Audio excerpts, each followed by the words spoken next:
All right, welcome back to Campus Pressbox podcast. And today it is me, Mike Wilson, your senior Pac-12 writer, joined by Jack Follman. Did I say that right?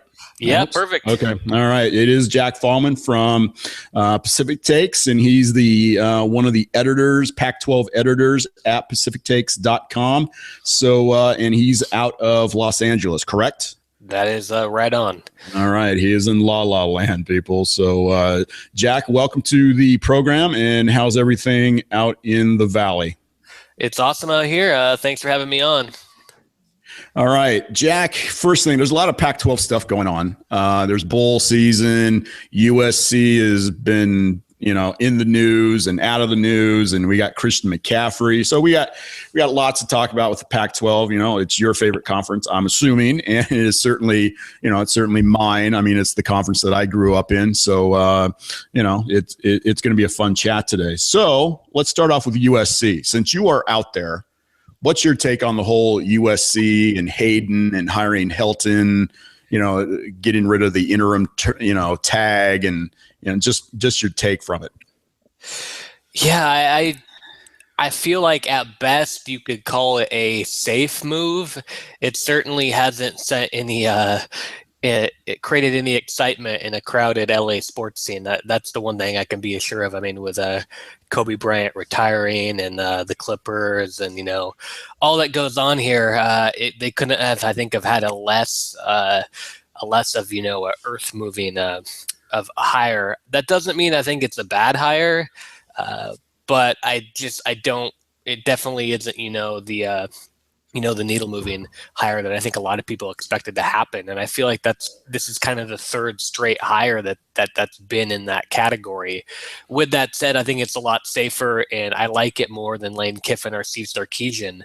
But I just don't think it's that exciting, which, in the long run for USC could be a good thing. They might just need someone who can, coach football there and not, make news for other reasons or, be the guy who is the good press conference guy. They might just need that X's and O's guys. And I feel like that's kind of what they're doing and giving it a shot, and knowing also that, they have a lot of talent on that roster.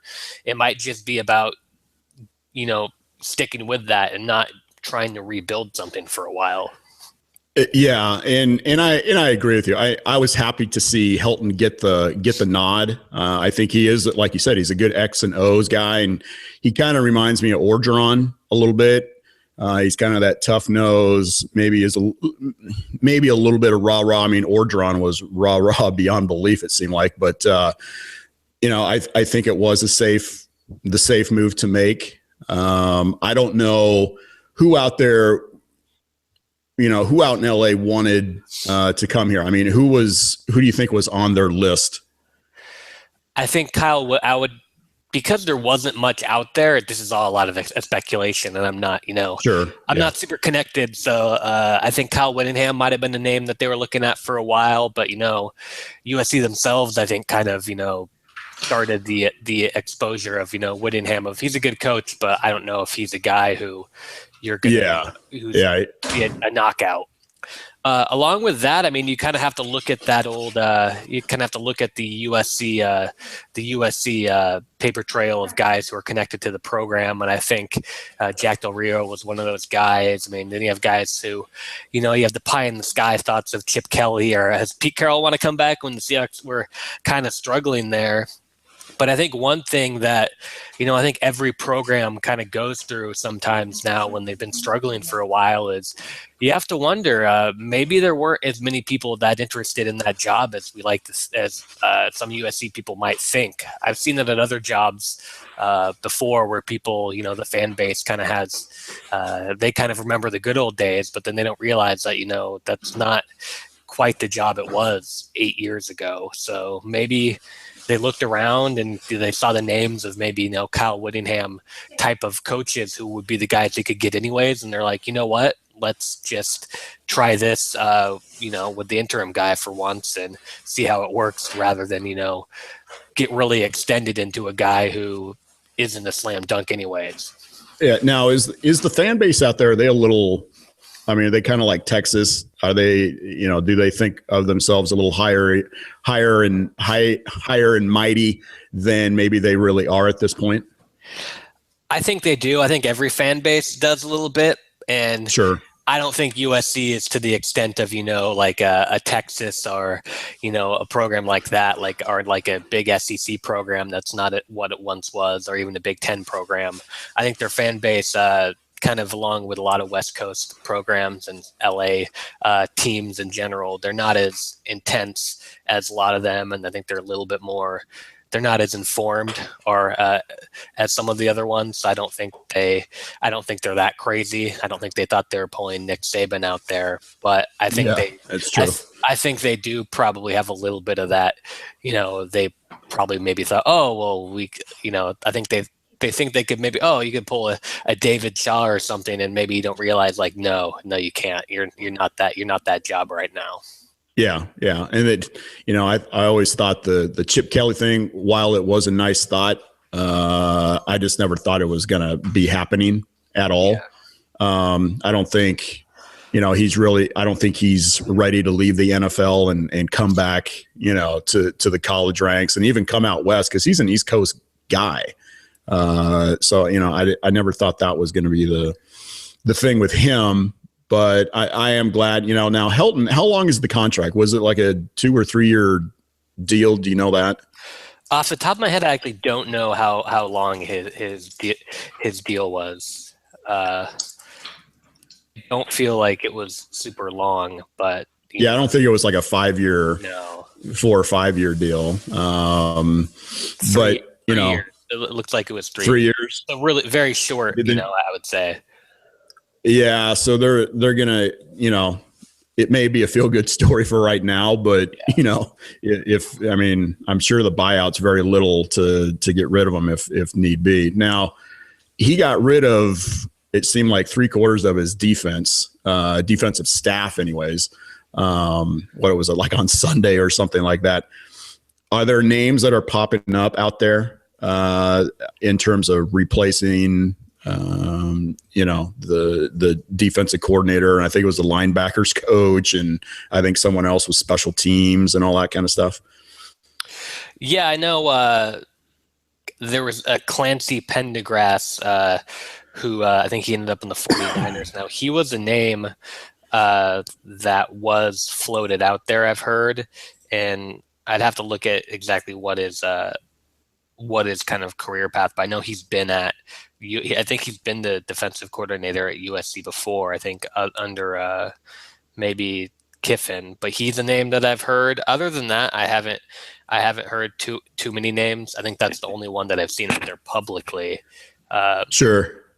I'm sure, there's a lot of undercurrents going out there to different people, but I know Pendergrass is the name I've heard before. Now who's going to coach what during the bowl game? I mean, since these guys are gone, like what's Helton going to do? Is he taking over, like the linebackers or something like that? Have they explained that in any detail? Yeah, very good question. I think just in general, maybe if they can bring in some people fast enough, or maybe if they have graduate assistants, they can, kind of plug in there. I think they would kind of just, do what they can for that single game. I would assume that's probably what they're going to do, unless they can make a hire really quickly, which I wouldn't think they would do, knowing that, you want to take your time and make sure you're bringing in the right guys. Sure. Now, all this talent that they got is, what do you see in the future? Like, let's just say 2016, what do you see for the Trojans? I mean, they're going to have to replace Kessler. So, that's going to be a big question mark. I don't know who's like next in line to play quarterback, but what are your thoughts for next season? Yeah, I think next season looks good for USC. They don't look like they're going to get the hype coming into next season that they did this season. And obviously they lose Kessler, but not a ton else other than Kessler, honestly. They have a lot of talent returning. They should be the favorite to win the South, even though they're replacing a quarterback. That's going to be the big question. And right now, they surprisingly for USC don't have they don't have, a stocked cupboard of 5-star quarterbacks. They have one guy, Max Brown, who is going to be a redshirt junior next year. He's been the backup for a couple of years, who was whatever his class was, I think it would be 12 or 13. He was the number one quarterback by a lot of people. But at the same time, I feel like he's not a slam dunk to win the job or to, be the next great USC quarterback. Because a lot of times in this day and age of college football, you don't see many guys who don't start till their redshirt junior year that really break out. That's just not really the way it seems to go anymore. It seems if you're not, a starter, let alone, a well-known quarterback by the time you're a freshman or redshirt freshman or sophomore, I feel like that's not a great sign.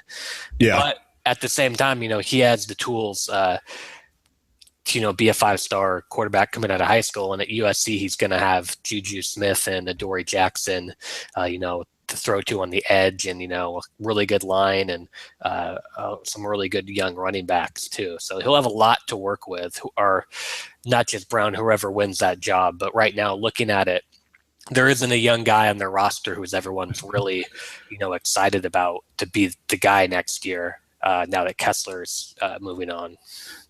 Rosen ain't transferring? No, unfortunately for them, Josh Rosen's not going across town. Yeah, exactly. And that kid can play. That kid has some talent. So I got to see him play when ASU and UCLA played out there in that weird, wacky game. So I was pretty impressed with with Rosen for sure. Yeah, if USC had Rosen, they would actually probably be another preseason, playoff favorite. But yeah, exactly. But as we know, they don't, and Yeah, exactly. So let me get your thoughts on this, and we'll hit the bowls here in just a moment. But is the Pac-12 the best conference out there? I mean, everybody likes to talk about this. This pushes the clicks. This gets people to listen. Are they top to bottom best conference out there?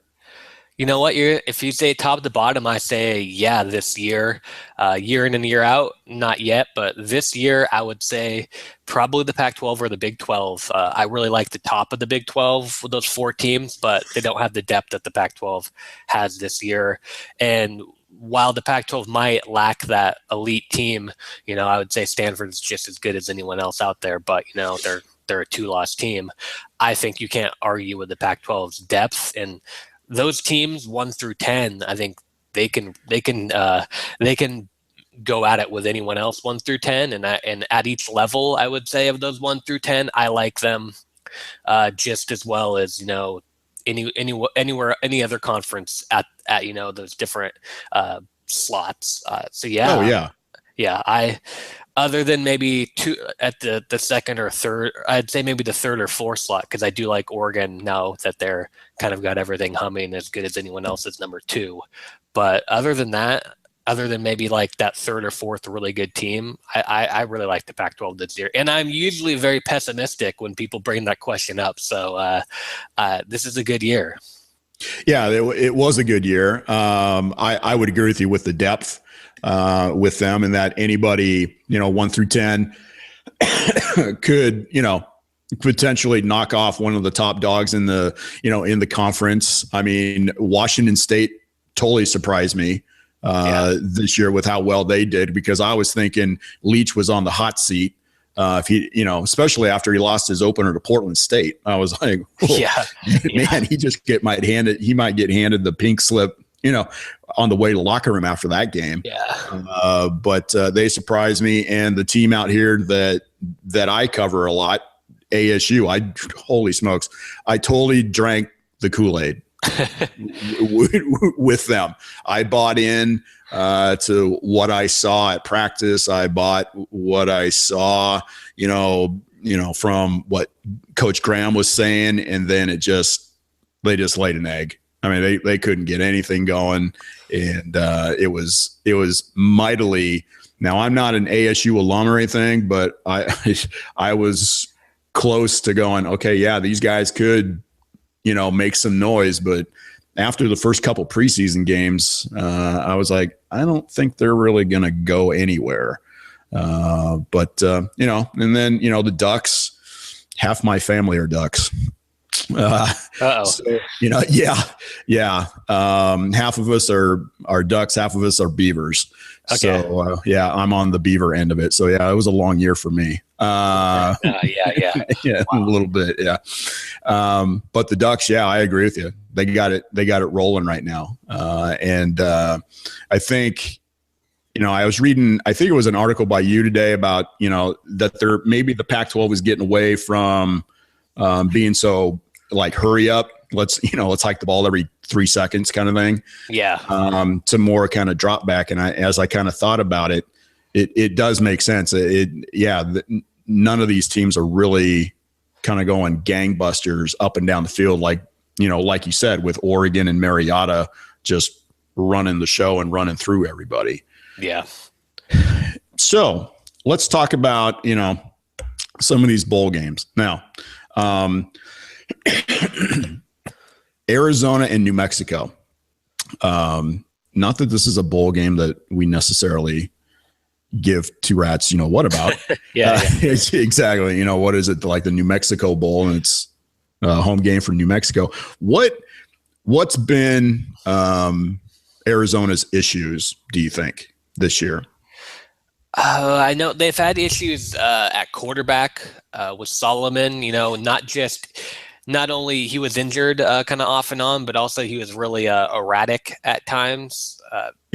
It showed a bit as a freshman, but I think people thought he might work it out more as a sophomore, but they were still there, and he was also injured on top of that. And I think with that offense, if you don't have, a quarterback who is on point, as we saw kind of earlier in the season with Oregon as well, as good as they are, as much talent as they have, you can't really, it's hard to win games because it's just so much has to be that glue with everything. And if that's off, you're not that good. And especially because they have to score a lot of points to make up for it. They just simply, as a program, they don't have the talent on defense, especially once they lost Scooby Wright, to not have an offense that's going to be, humming full steam. And that was pretty much the story with them all year, I think. Yeah. Now, the same thing. I absolutely agree. Injuries, Solomon was erratic. He was average at best. But I mean, when you get your quarterback out there running around, he took a couple of big hits this year, and sometimes I cringe with this spread stuff because you're taking a chance with your offense. And like you said, if you don't have a quarterback that's on point, that knows what's going on, or is out because he's seeing stars, you're going to struggle. And that's what Arizona pretty much did with me. Now I see them winning their bowl game, but I mean, they're probably have to spend more money just to go out to New Mexico than what they're going to get paid with that. But hey, let's move on to the Utah BYU game. I forget what they're calling. It's like the Mormon battle or the Holy War. The Holy War. That's it. Yeah. The Holy War. BYU just lost their coach. Now I don't know if Bronco Mendenhall is coaching that game or not, but I mean, anytime you lose a coach, that's going to kind of put you behind the eight ball a little bit. And I was, I preached Utah all year. I was like, that was my sneaky pick to win the South. And for a while it was looking golden. What's your view on Utah? Utah, they took a big hit when they lost Devontae Booker. Yeah. Because their weakness already was their skill positions. They can go with anyone in the Pac-12, maybe the country, in the trenches and, on defense, but they just don't have that speed on the outside, and it really limits them offensively, especially with Travis Wilson, who turned into a pretty good quarterback, but it's not by no stretch of the imagination one of the in the top half of Pac-12 quarterbacks. So that really hurt them. And then on top of that, just in general, to me, they were kind of a Stanford light.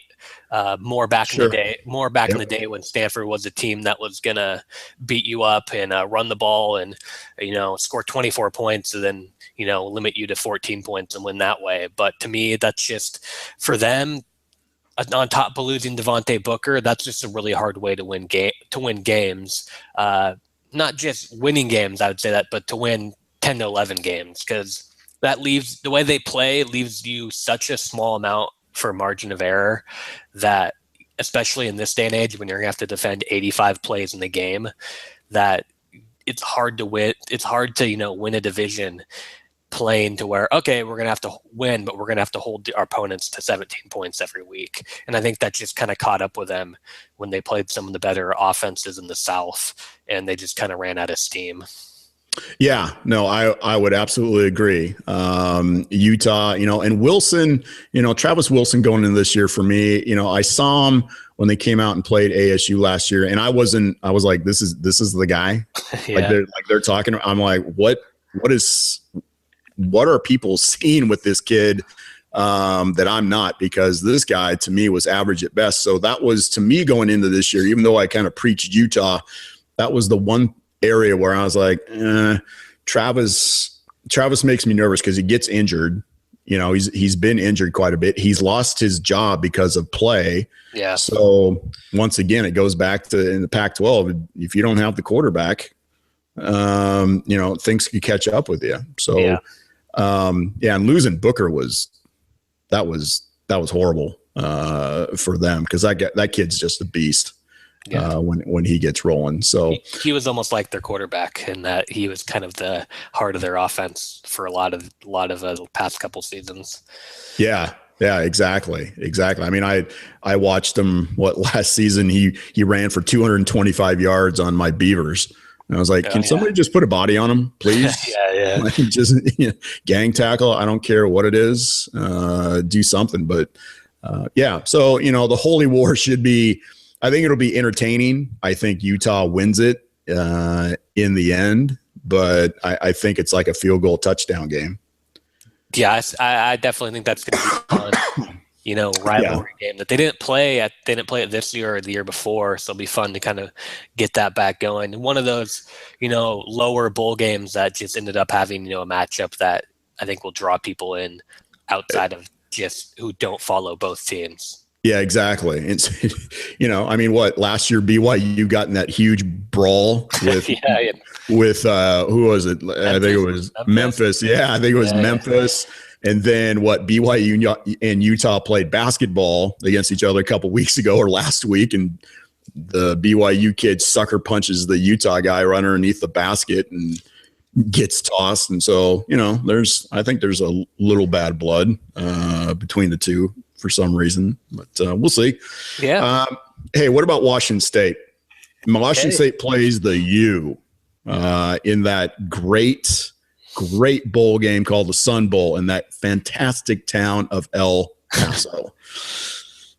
Yeah. What do you think about Wazoo? I think no question the biggest surprise team in the Pac-12. Maybe even a bigger surprise than Steve Sarkisian ending up in rehab before mid-October. But Washington State. I mean, not only just because it was a surprise season, but they opened the season by losing to a Big Sky team, and then they end up, maybe being a makeable field goal against Stanford away from winning the friggin' Pac-12. Did not see that coming. Especially with, I think most people seem to be kind of, getting on the board of Mike Leach's system was a little bit dated and wasn't really what it was. And, no one thought Washington State had much talent to begin with. So shocking, but fun to me. I can't think of a fan base in the Pac-12 that's been is a more passionate fan base that just hasn't had anything to root for so long. They're kind of the anti-Stanford in that sense. So I'm really happy for that program to get something, even if it's just a Sun Bowl, which we know isn't the most fun bowl around, to get something like this and have a good season. And I think they're a good team. The big thing for me with them is their defense. Just really stepped up this year, especially up front. They have they've been pulling those guys out of Samoa for the past few years. And those guys, I think this year really came of age. There's Destiny Vio and Daryl Paulo and those guys just because they always had the offense, even if they weren't, even if they turned it over a bit, that offense, and they didn't win a lot of games the past few years. They were productive, but this year they had the defense to where not even to be, a Utah level defense, just a defense good enough to, get their offense the ball a few more times and to where, if their offense didn't score, it was okay because they weren't just going to automatically give up another touchdown.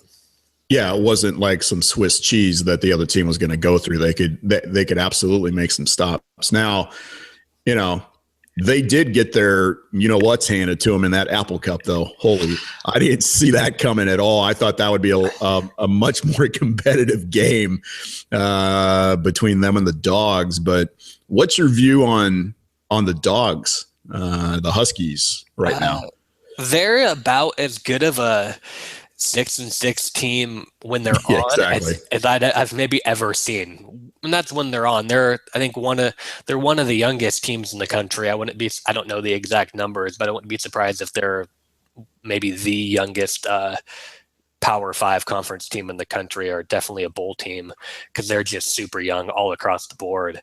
But their defense is quietly one of the best in the whole entire country. I think I looked up the stats reviewing the season, and they only gave up 17 points a game, which in this era in college football, playing in the Pac-12, that's nothing. That's saying something. That's really saying something. And I think they only gave up like single-digit touchdowns through the air, which is really impressive. And they only gave up, I can't remember the total. Maybe they didn't give up very many yards either. I think they led the conference in total yards given up. They were just, that defense was nasty, especially pass defense, which is really important in the Pac-12. And their offense was super young, but they got better every week. And at the end of the season, their last 2 games, I think they outscored. Obviously, one of them was a struggling Oregon State team, but they outscored those teams like 100 to like 15 or something in their last 2 games. So yeah, something crazy. Yeah, they're not a team I think you want to face in a lower level bowl, because I think as long as they stay focused, which I think they will under Chris Peterson for a bowl game, and especially since it's not like they're playing in a lesser bowl than they expected going into this season, they could be really bad news for Southern Miss. Yeah, Southern Miss. Yeah, the one thing that struck me about that defense, one was, like you said, they're only giving up 17 a game, but they lost a lot of talent to the pros. I mean, they lost Shaq, they lost Shelton, and there was another safety, Marcus Peters, Marcus Peters, and who went in the first round. He was a corner. Yeah. Then they lost Hauli Kikaha, who was their pass rusher, who was a second round, I think an early second rounder. Yeah, all 4 of those guys went to like the first 50 or so picks of the draft last year, and they came back, even better, which I don't know how that works, but I guess it does.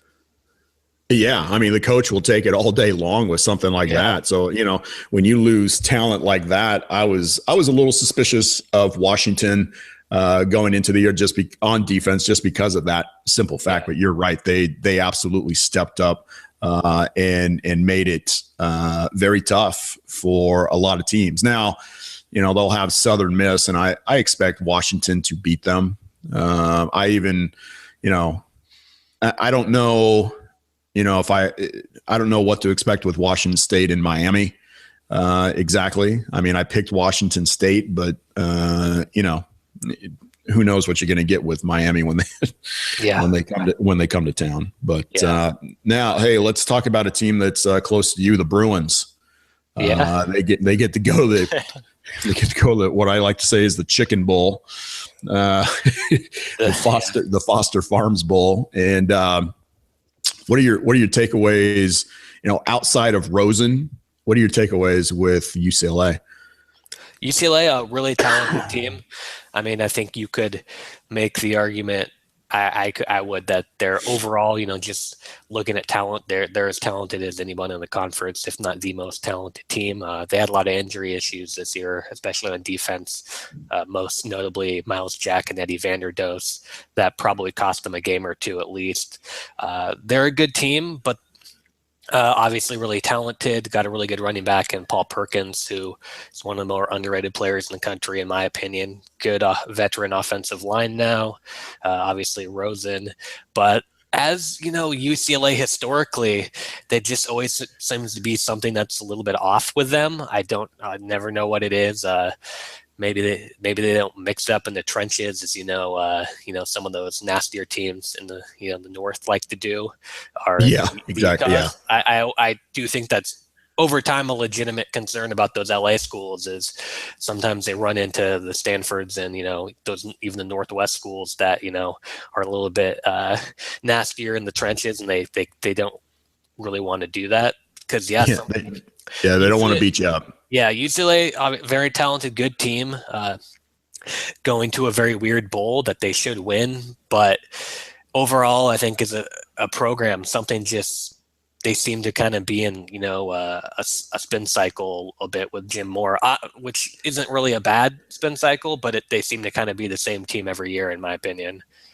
Yeah, and the interesting thing will be which one of those LA schools will really kind of rise to the top.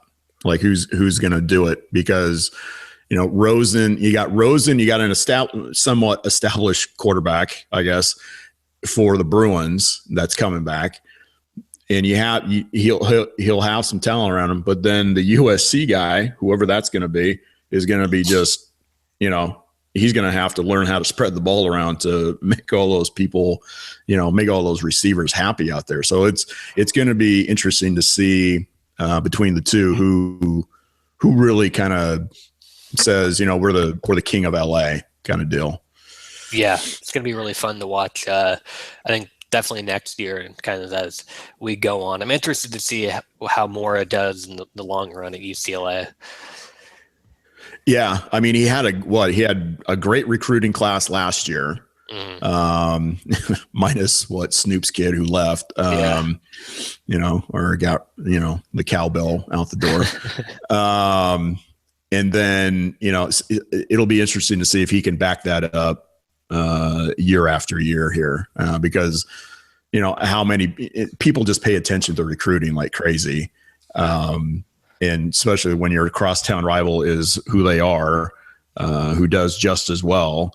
People are, Bruin fans are going to expect, you need to keep doing what you're doing, to make us happy, which is always a tough job with recruiting. I mean, it's insane. So, what do you expect with USC and Wisconsin? Fun matchup, in my opinion, just because. Yeah, me too.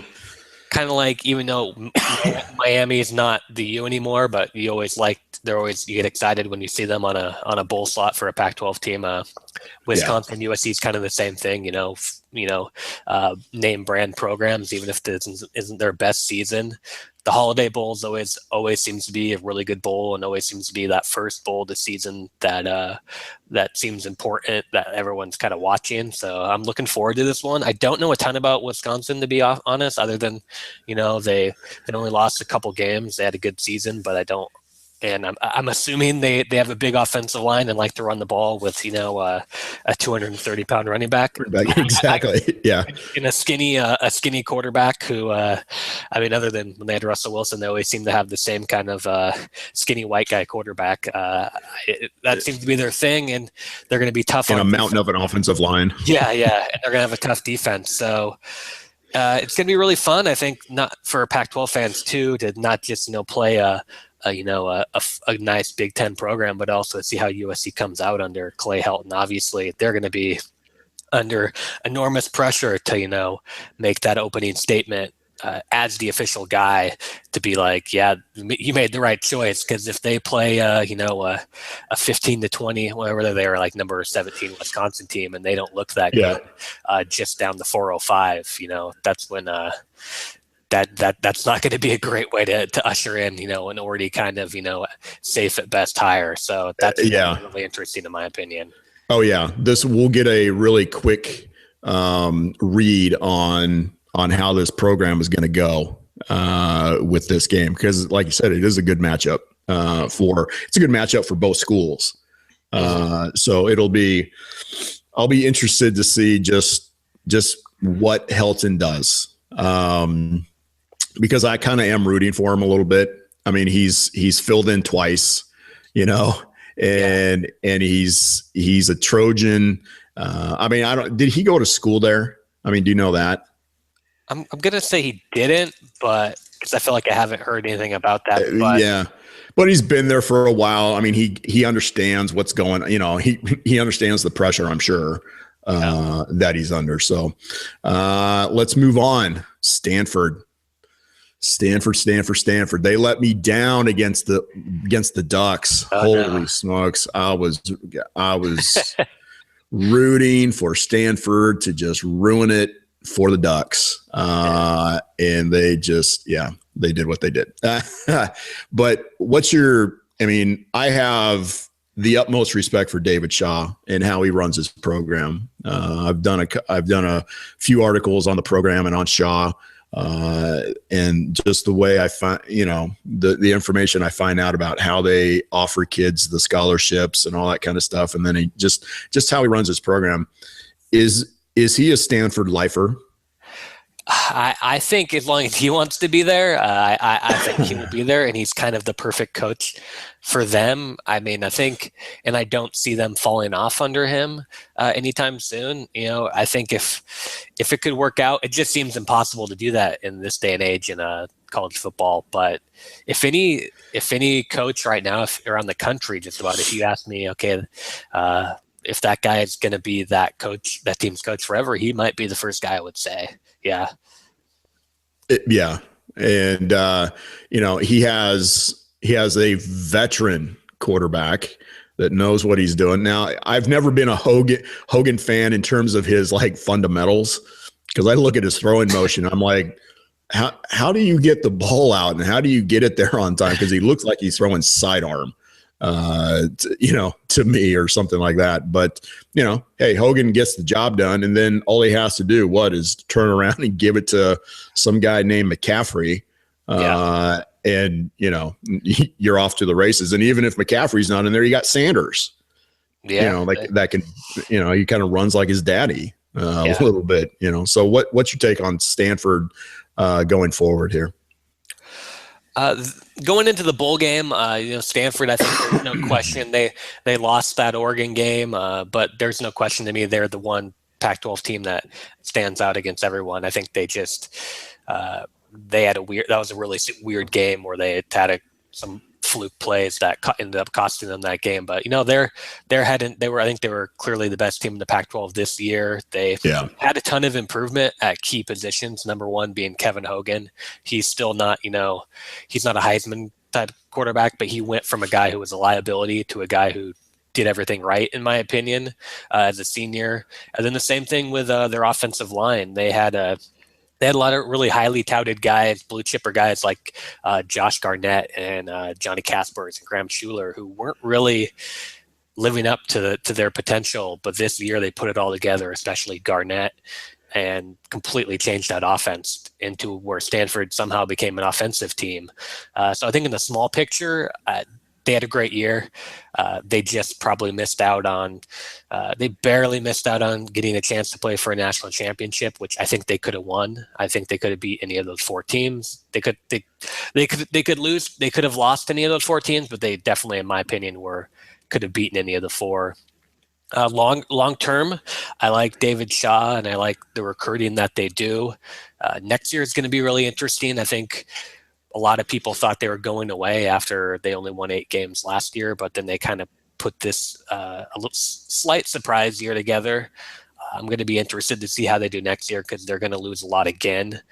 And their defense fell off a lot this year, and I don't know if they'll necessarily have the offensive pieces next year to make up for having a defense that's, just pretty good and still be a national title contender. So I think in the long run, obviously I don't think they're ever going to be what they used to be anytime soon. But in the long run, I'm interested to see if they can maintain this level of success, or if they go back to being a team as they were last year that, wins 8 or 9 games that maybe every once in a while could pop up with a 10, 11, 12 run.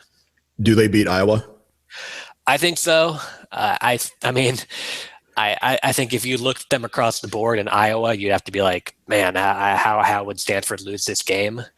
But, it's college football, and that's kind of what happens sometimes, especially, an Iowa team that I think is going to be pumped to be there. I don't think Iowa has been to the Rose Bowl in 25 years. Stanford's been there a bunch of times. So, they're not going to be, as ecstatic as Iowa. But, from the pure football matchup standpoints, I would have to think Stanford's going to be a heavy favorite.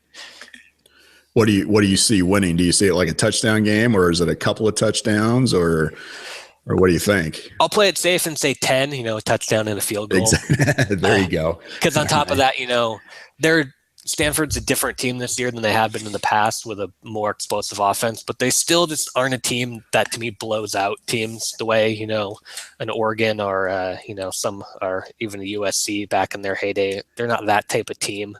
I mean, they could dominate. They're a kind of team that could dominate you, but somehow you look at the scoreboard at the end of the game like, oh, we only lost by 12 points. I don't know how that happened.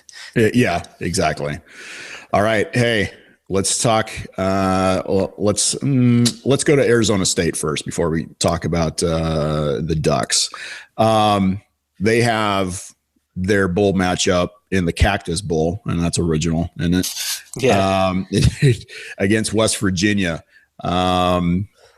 As much as, like I said at the beginning, as much as the Kool-Aid that I drank out here about that program, I don't see them winning this game. I don't know what's gonna happen next year, because they're losing the offensive coordinator. Norvell's going to Memphis. They're losing their quarterback. They're losing some running backs. The defense, I don't know what their issue was this year. Some of it, some people out here want to say it's injuries. I'm like, yeah, but the program talked about having all this depth, and if you have depth, then injuries don't affect you like they did. So what are your thoughts with the Sun Devils? Confusing program. I mean, I've been saying two things for 15 years now. Of one is Arizona State, when you think they're going to be good, they're not, and when you don't think they're going to be good, they're good. Yeah. It seems like every year that's the case. But then on top of that, I've always thought they were a sleeping giant program, with how the Phoenix area, metro area's recruiting has just exploded in the last 10 years, maybe more than anywhere else in the whole country, in my opinion, of the guys, the level and the depth of guys they produce. And True. On top of that, of how close they are to Southern California as well, I'm always like, and they're not as far away from Texas or Salt Lake City as some other Pac-12 programs. I'm like, man, if you would ever just put it together, Arizona State, that should be a powerhouse. Definitely makes a lot more sense than Oregon, but it just doesn't seem to happen. And I think right now was like you were saying, was just not a positive year for Arizona State, not just in the win and loss column, but just like, where is this program going? Because I do feel they weren't the most experienced team in the conference, but this was the year they were setting up for. It seemed like, with a lot of seniors and guys who've been in the program for a while, and Graham's had a few years to put in his system, but it didn't happen, and it didn't happen in any way. I think close, and with the injuries, you can say that, but they're not near the. I wouldn't put them at the top of the conference as a team that had to deal with injuries. I think UCLA dealt with a lot more injuries than they did. Arizona had a lot of maybe more injuries than they did. Maybe even Oregon. So I in Utah too. I don't think that's an excuse. There's a lot of, my opinion. There's reasons to have confidence in Todd Graham, but there's going to be a lot of questions, not just going into this home game, bowl game, but next year exactly. Especially. That's going to be one of the most high pressure jobs in the conference next year.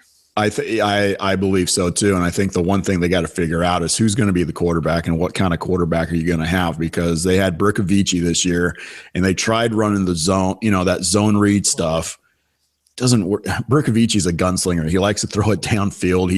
He could run it, but he's not. I mean, he on the zone read plays, he would never.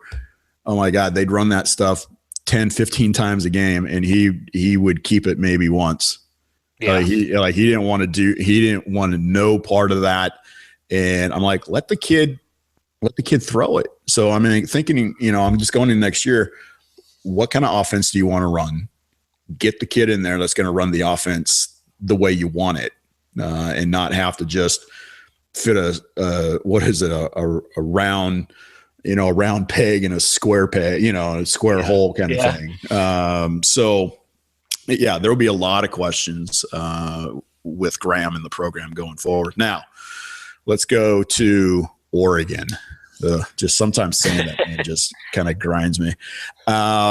They get TCU. Now, on paper, if TCU has Boykins, if he comes back, and I can't remember if he's completely out or he'll be good to go around the bowl game.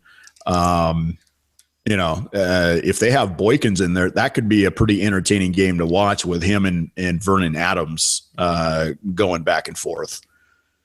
Yeah, for sure. I feel like the last time I heard Boykin was planned to play, and if that happens, I mean, even if it doesn't happen, I don't know who their backup is, but this to me seems like one of the best non-playoff bowl games on the slate this year for any conference.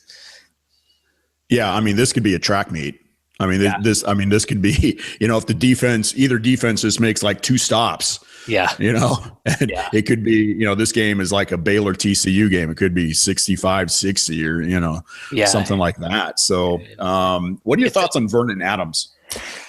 There's a lot of thoughts on Vernon Adams.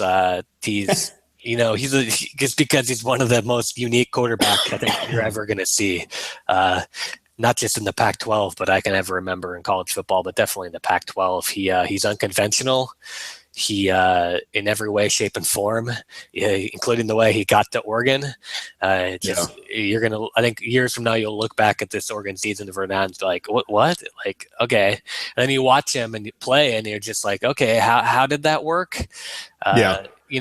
They kind of figured out a little bit more down the line of they got their offense humming to where they had the thing where receivers get guys without 15 yards anywhere near them somehow to make it easier on him. But he had that thing where if, when the play breaks down and you need a guy to just kind of, survive in the pocket and just chuck these rainbow throws that, the guy wins the jump ball every time, that I've never seen a quarterback who does that. And then when you watch it, you're almost like, God, is he good? Or is he just like, lucky? The luckiest quarterback in the history of quarterbacks, kind of maybe a Doug Flutie thing.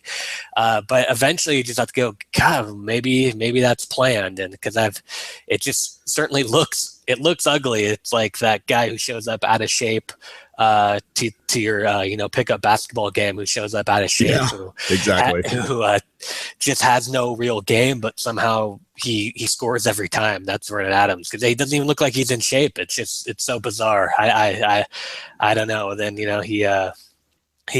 got into Oregon in a bizarre way that I don't think I'm kind of, not, because it's Oregon, no one seems to complain about stuff that if Ohio State or Florida State was doing it, they'd be all over it. It'd be all over it. The way he got into Oregon was, I think, the most unreported sketchy story of the year. So there's that factor of it too. So the whole thing is just kind of, it's bizarre. It's weird. Yeah, it's absolutely weird. I got TCU winning this game. It's funny. All the people at Campus Pressbox, they always give me crap because I always choose like the Pac-12 team to win. Yeah. And I'm like, hey, it's my conference, man. I grew up in the conference. I got some faith. You gotta root for your guys. Kind of thing. But this is a game where to me it's like a touchdown or field goal. Yeah. That separates it. And like I said, it's which defense can actually make a stop when you need to. So, but in the end, it's a track meet. It's the Alamo Dome. It's on turf. Both those squads will be going I think this is a track meet. I just look at it as a first track team to meet. 65 type thing. Yeah, keep forgetting too that it's indoors. So I think those two teams indoors, it's going to be lights out with offenses.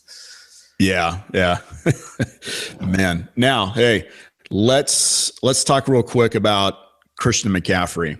Now, before you and I went on, I think we were both talking like, the Heisman's not that, we don't look at it as like the all end all kind of award, and it's not that big of a deal to us, but does he deserve the award? I think so. There's so many weird things that go into picking the Heisman, but he would have my vote. I think one reason I do think he should is kind of with that, the part of that weird Heisman, to me, kind of like aura about it that kind of makes it a weird award. Is it's kind of not just are you the best player, but like, do you have that magic, and are you like an all-around great football player? And I can't think of a better all-around magical football player than the guy who puts up more yards than like anybody in the history of football. I like that aspect of it. It's like a guy who, no matter what position I feel like you put him at, that physically he could play at 200 pounds, like he would be amazing. I kind of like that part, and I kind of like that part with the Heisman, kind of that old school of like he's just a great football player, because I think sometimes we get too lost in part of the reason why the Heisman kind of has fallen apart of anyone taking it seriously over the years is you have a lot of guys who are system guys, or like, that guy's the quarterback for our running back at Alabama. Like, there's 50 guys in college football who could have put up a lot of yards in that system, or he's a quarterback who he put up 9 million yards. But like, exactly. But Christian McCaffrey is just a plain football player who I think no matter what program you put him on, if you put him at running back, receiver, safety, or cornerback, or even like linebacker, he'd be an All-American. I think that's kind of a cool thing that would make him get my vote, other than just being a Pac-12 homer. Yeah, right. Yeah, exactly. I look at it and I just look at all the yards he got, and I'm just sitting there, I'm sitting there watching that game with my son, and he knows, he's going for the record. He's like, Dad, he needs like 5 yards. I'm like, he's going to get it on this next play because he's going to go for like 90. Yeah. And I just think, there's a little part of me, you grow up on the West Coast, and a lot of these kids that play out here, they're not in prime time in the East a lot. I mean, the games start so late out here. I think to me anyways, that plays a part in why not so many kids win it from out West, even though, Marcus, won it last year. But I mean, that was, if he didn't win it, I think someone was going to get, mugged or something. Yeah. But he is just one of those fun players, like you said, that just, you could put him anywhere on the field and he's going to be an All-American. So, I would certainly give it to him. I think he's going to, there's just a part of me that just thinks he's going to come in second to the Alabama kid, the running back down there. Yeah. But we'll see what happens if he wins it. He could win too, because he'll be back. I mean, he was only a sophomore. So he's just, like you said, he's just a fun player to watch play. And if you have young football players, boy, there's a role model for you right there. Yeah, for sure. Yeah, on how to play the game. Now, boy, we have the 4 teams in the playoff. Who wins it all? Who do you think? It's tough because I feel like this, obviously we've only had it 2 years, but this is wide open to me. There's no underdog. There's no favorite. Really, any 4 of those teams could win it. I mean, it's almost a coin flip with everything. I mean, I was just thinking about it, and I would probably say maybe Oklahoma. Thank you. I think I mentioned earlier, I like that. I like the top of the Big 12 this year. I think that of the conference who was best at top, it was the Big 12 with those 4 teams that, were in it till the end. And Oklahoma just made a major statement with those. No one in their final 3 games made the statement that Oklahoma did by beating Baylor, TCU, and Oklahoma State, with 2 of those on the road. And obviously the TCU one was a nail biter, but the other two were convincing. So, with that in mind, and no real favorite, I'm going to go Oklahoma. Okay. For backup, the other day on our podcast, when we were going through the whole bowl thing, we got to the Final Four. I said Oklahoma. If Alabama and Oklahoma got to the final, I said Oklahoma. And one of the reasons is Oklahoma, do they throw the ball extremely well? No, I don't think they would. I don't think any defender on Oklahoma or Alabama does Alabama throw the ball very well? They do, but they don't. I don't think it would strike fear into the minds of the defense there at Oklahoma. But I just think Oklahoma, they can throw it, they can run it. They got a good offensive line, and they play great defense. And the other people are like, oh, Alabama would take them to the cleaners. Alabama would beat them. I'm like, I don't know. And so we ended up betting, a case of beer. On it. But, if it was Alabama, Oklahoma, do you still go with Oklahoma? I think so. Something about Alabama. I don't feel like they're as good as they're as lights out as they have been in recent years. Something about them. I can't tell you specifically what it is, but this just doesn't feel like a national champion. A team, obviously, as we all know, they're loaded with talent and they have good coaching, but I don't know what they have that killer instinct that's gonna push them off. But then again, as I said, any of those four teams that maybe absolutely. I'm not that big on Michigan State for a lot of reasons, but I would probably have to bet on Oklahoma. Okay. All right. Well, Jack, tell people where they can find you, where they can email you, where you're on Twitter, and all those kind of things. Yeah, I'm on pacifictakes.com. That's the SB Nation Pac-12 site. You can find me on Twitter. It's just my name, Jack Follman. You can find my email from Pacific Takes on the site if you want to harass me. It's always appreciated, and I probably will respond. If you want to do that on Twitter too, I'm always open. I'll try to get into a war for as long as I can handle. 143 character shaming. Yeah, I'm all about it. So yeah, that's where you can find me if you're for some reason looking for me. Exactly. All right. You can find me, Mike Wilson, at campuspressbox.com. I am writing about all things Pac-12. I'm on the Campus Press Box podcast as well. You can find me on Twitter at Pigskin Opinion, and you can also email at mike.wilson@campuspressbox.com. So for Jack and I, we will see you people next time.